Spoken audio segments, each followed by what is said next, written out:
Hello दोस्तों, आप सभी का स्वागत है हमारे YouTube channel the crazy board पर। दोस्तों, आज हम इस वीडियो में प्रश्नावली 7.3 के इस प्रश्न संख्या 5 को हल करेंगे।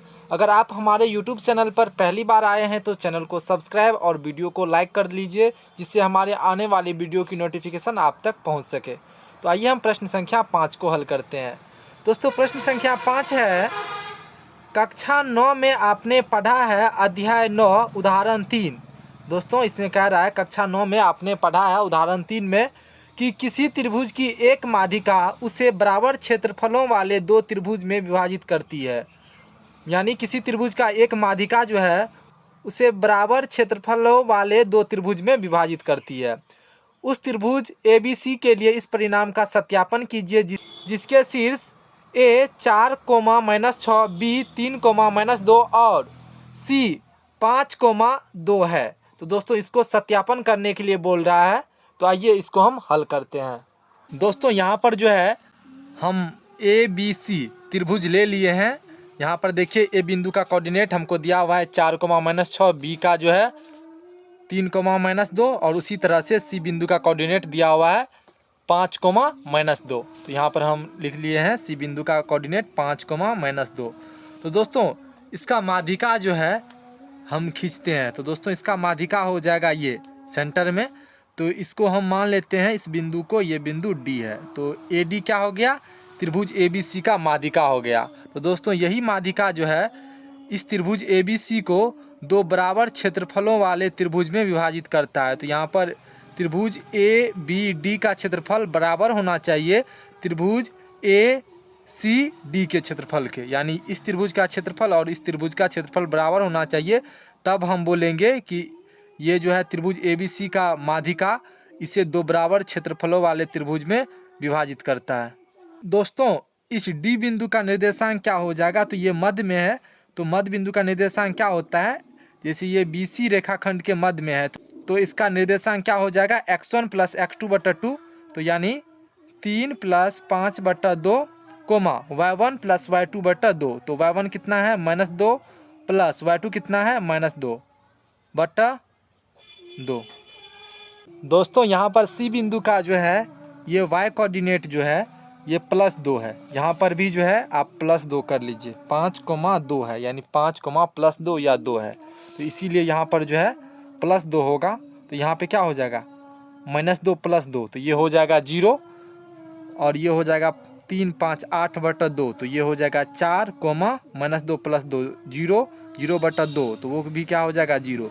तो हमको D बिंदु का कोऑर्डिनेट कितना निकला? वो निकला 4, 0। अब हमको A, B, C और D ये चारों बिंदु का कोऑर्डिनेट निकल गया। तो सबसे पहले हम त्रिभुज ABD का क्षेत्रफल निकालेंगे और उनके बाद हम त्रिभुज ACD का क्षेत्रफल निकालेंगे और देखेंगे दोनों त्रिभुज का क्षेत्रफल बराबर है या नहीं। तो आइए हम इसको हल करते हैं। यहाँ पे हम लिखेंगे हल। दिया हुआ है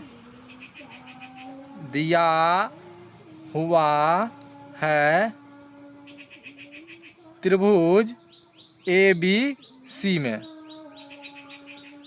बिंदु A कितना है? 4, -6। B वो कितना है? 3, -2 और C वो कितना है? 5, 2 है तथा AD माध्यिका है। AD माध्यिका है, माध्यिका है। माध्यिका में इसको ध संयुक्त कीजिए, माध्यिका। यहाँ पर देख लीजिए, इस तरह से माध्यिका लिखा जाता है। तो यहाँ पे हम लिखेंगे, चूंकि बिंदु D BC का मध्य बिंदु है, मध्य बिंदु है, इसीलिए बिंदु डी का निर्देशांक बराबर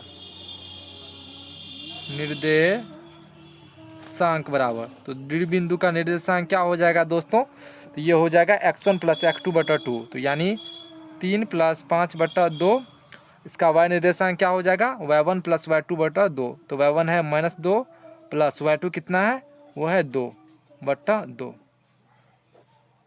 3 और 5 को जोड़ेंगे तो क्या हो जाएगा? ये हो जाएगा 8/2, तो ये हो जाएगा 4, -2 + 2 हो जाएगा 0, 0/2 क्या हो जाएगा? 0। यहाँ पर हम लिख दिए हैं 4,0। यहाँ से हमको डी बिंदु का निर्देशांक निकल गया, वो निकला 4,0। अब जो है हम त्रिभुज ABD का क्षेत्रफल निकालेंगे। तो यहाँ पे हम लिखेंगे सूत्र से त्रिभुज ABD का क्षेत्रफल बराबर क्या हो जाएगा? क्षेत्रफल बराबर ये हो जाएगा 1/2 into x1 into y2 minus y3 plus x2 into y3 minus y1 plus x3 into y1 minus y2।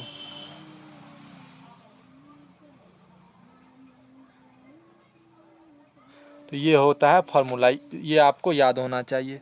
तो यहाँ से बताइए 1/2 इंटू x1 क्या हो जाएगा? त्रिभुज ABD में, तो यहाँ पर देख लीजिए ABD में, तो इसका कोऑर्डिनेट आप यहाँ पर लिख ही लीजिए, नहीं तो यहाँ पे हम लिख लेते हैं।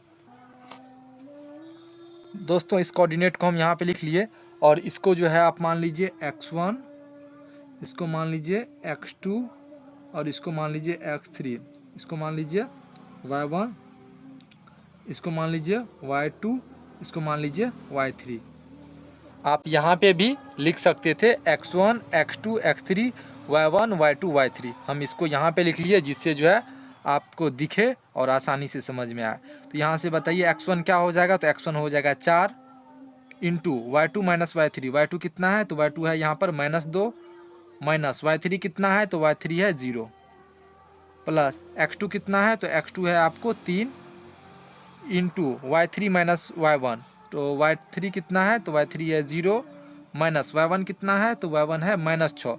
यहाँ पे हम देंगे गुना -6, ये माइनस फार्मूला से आया, और ये y1 का वैल्यू है -6, तो यहाँ पे हम देंगे बीच में गुना -6, प्लस x3 कितना है? तो x3 है 4 इंटू y1 माइनस y2, तो y1 का वैल्यू कितना है? y1 का वैल्यू है -6, माइनस y2 का वैल्यू कितना है? तो y2 का वैल्यू है -2, तो यहाँ पे फिर हम देंगे गुना -2। अब इसको आगे हम हल करते हैं, आइए क्या हो जाएगा? 1/2 इंटू 4 गुना -2 और -0, तो इसका वैल्यू क्या हो जाएगा? -2, तो यहाँ पे हम देंगे -2 प्लस 3 गुना माइनस हो जाएगा +6, तो यहाँ पे हम देंगे 3 गुना 6, प्लस यहाँ पे देखिए क्या है, माइनस हो जाएगा प्लस, और जो है -6, इसको जो है एक स्टेप आगे भी हम सॉल्व कर सकते हैं। -6 माइनस हो जाएगा +2। आगे आइए हल करते हैं, क्या हो जाएगा? 1/2 इंटू 4 दूना 8, तो ये हो जाएगा -8 प्लस 3 छके 18, उसके बाद हो जाएगा +4 और -6 + 2, ये क्या हो जाएगा? ये हो जाएगा -4। 1/2 -8 प्लस 18 -16। आगे आइए इसको हम हल करते हैं। इसको हम आगे हल करेंगे तो क्या हो जाएगा? 1/2 -8 और -16, ये क्या हो जाएगा? -24 प्लस 18।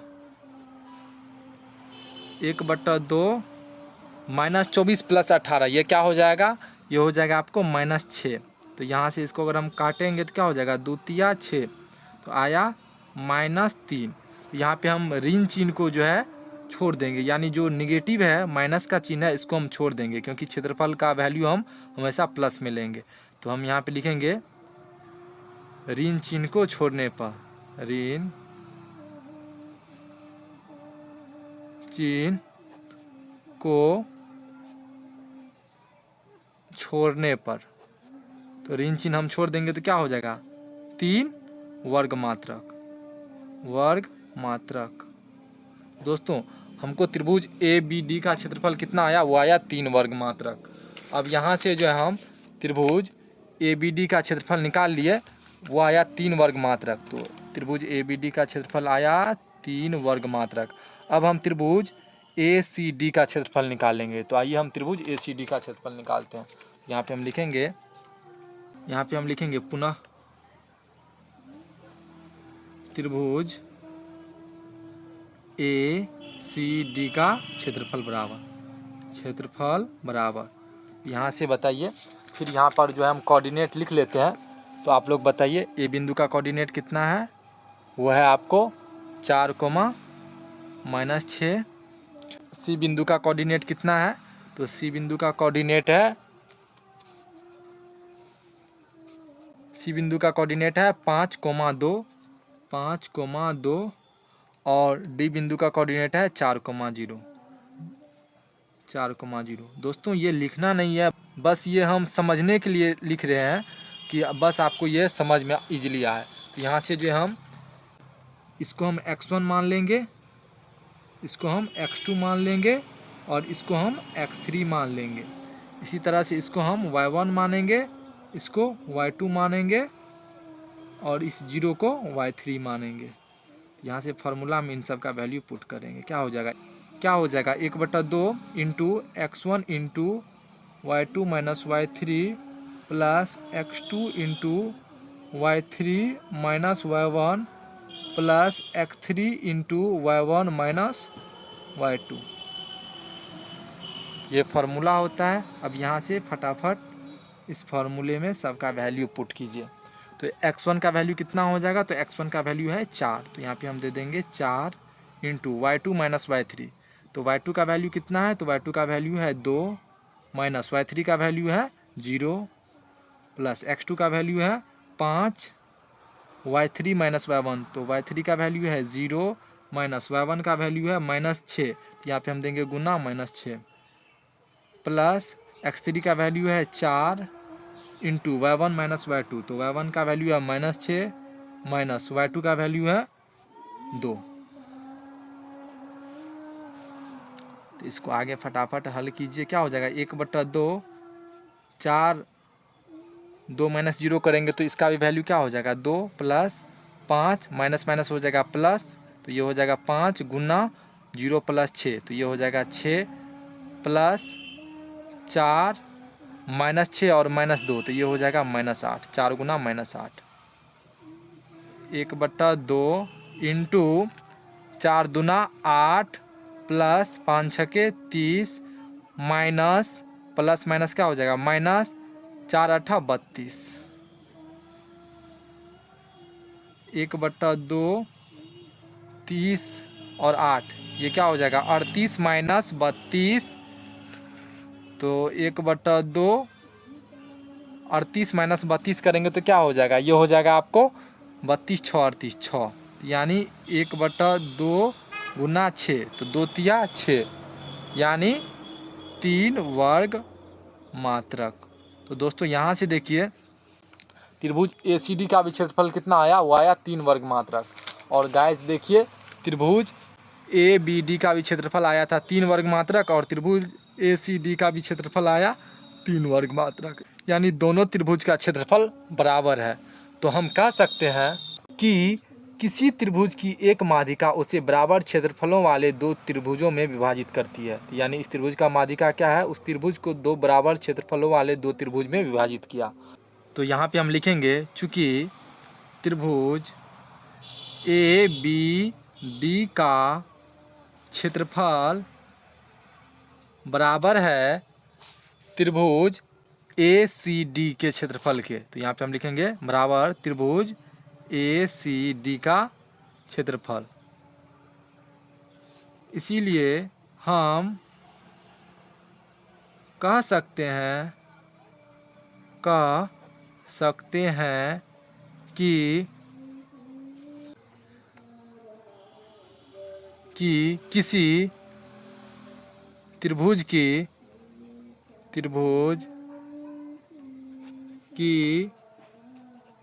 एक माध्यिका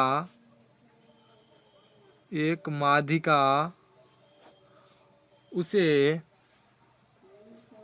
बराबर क्षेत्रफलों वाले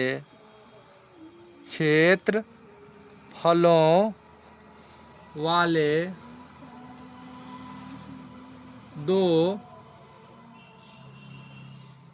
त्रिभुजों में विभाजित करती है।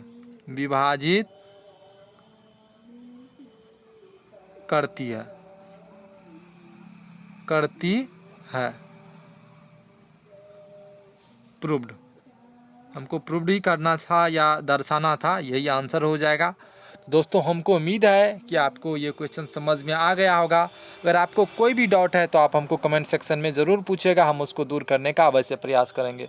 तो मिलते हैं अगले वीडियो में, तब तक के लिए आप पढ़ाई करते रहिए। Thank you for watching this video. जय हिंद दोस्तों।